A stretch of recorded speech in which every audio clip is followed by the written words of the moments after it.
You're just too good to be true. Can't take my eyes off of you. You'd be like heaven to touch. I wanna hold you so much. At long last love has arrived, and I thank God I'm alive. You're just too good to be true. Can't take my eyes off you. Pardon the way that I... Hello again. In the last talk, I quoted the Sunday Gospel, which reminded us how Jesus knows what we are like, in terms of our faith, our hope, and our way of loving. He knows what has gone into making us who we are today. 100 years ago, to quote my dear aunt, I used to work in a parish in which there was a young offenders institute, a prison for those aged between 15 and 21. On occasions, I would visit lads in the block. The block can be seen in different ways. Sometimes being sent to the block was a punishment. The individual is isolated from the rest of the inmates and has to do without some of the usual cell accessories. And at other times, it was a place to cool off.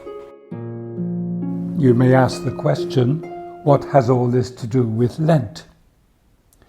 Well, a number of readings in the period leading up to Easter clearly speak about Israel being punished for not heeding the Lord's call to stick close to him. Indeed, often in the Old Testament, we hear about Israel being punished for its infidelities to the Lord. The question for us today, and for people who find themselves wounded, sick, or in custody, is how do we reconcile a loving God with crime and punishment, with sickness and death? Is it perhaps that God rewards the good and punishes the sinner? The answer has to be no. God does not reward some and punish others. Rather, we see in Jesus how he loves everyone, good and bad. He loves everyone because, unlike most of us, he sees in every person a work of art.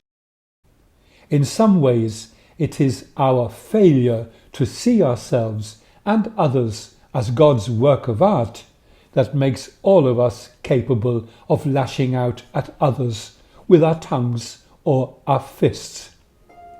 We do so because ultimately we're not secure in ourselves about who we are. We're not sure that God really does love us unconditionally. It is, for many of us, too good to be true.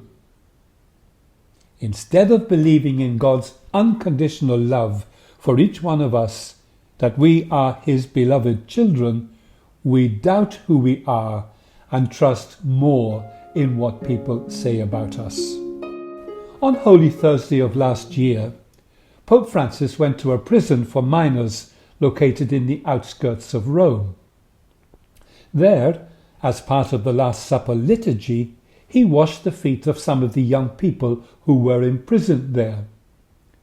I am sure that a number of the young people may have been thinking, but if the Pope only knew the things I have done. Pope Francis' answer is this: of course Jesus knows what we are like, but he loves us just like we are, and he finds different ways to wash the feet of each of us. Jesus is never shocked at our weaknesses. He is never astonished because he has already stepped in to make up for what we lack. He just wants to accompany us.